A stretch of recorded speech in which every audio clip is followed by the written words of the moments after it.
It's been 3 weeks since a coup unfolded in Niger. Its president was toppled and arrested, the army took over, the people cheered them on, and now the junta is ruling the nation. It all happened so quickly that West Africa was left aghast.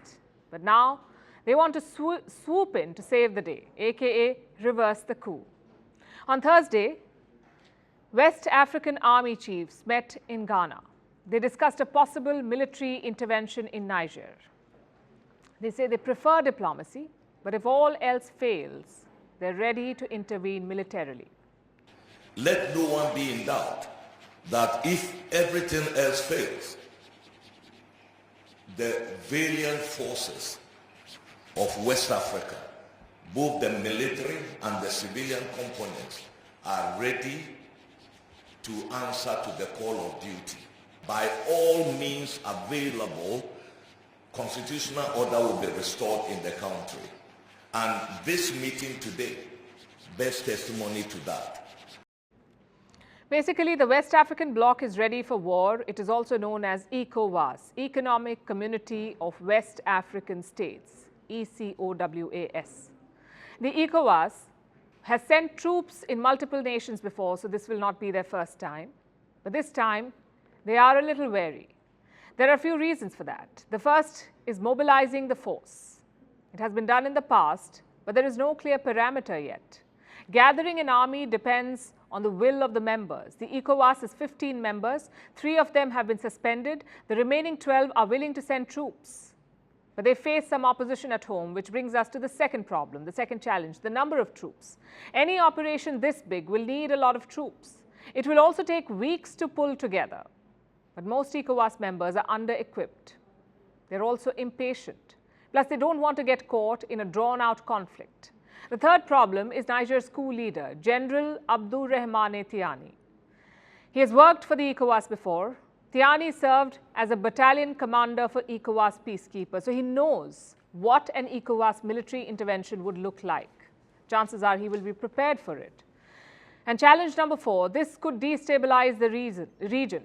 Any attack on Niger will destabilize the entire region. Let me pull up a map for you.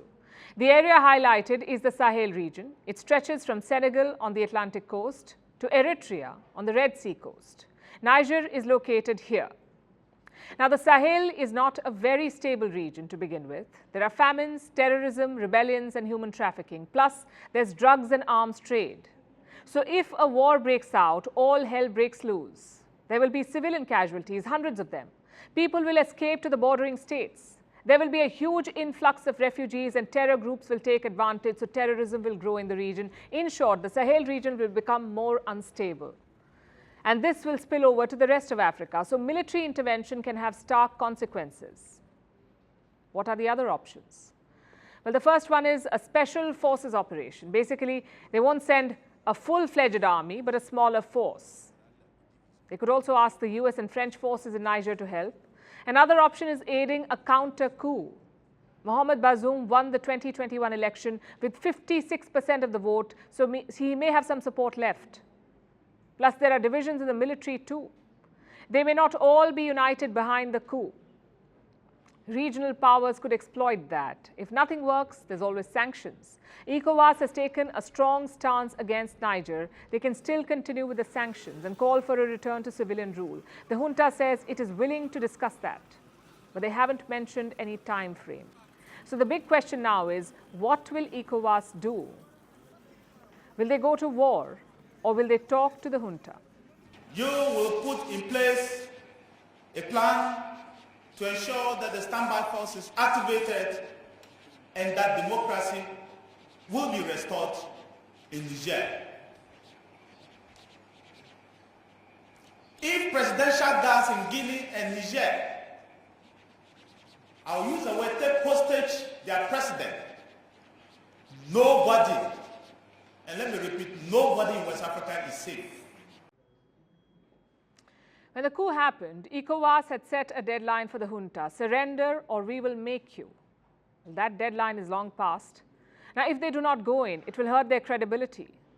They have drawn a red line. They will have to find the political will and the means to honor it.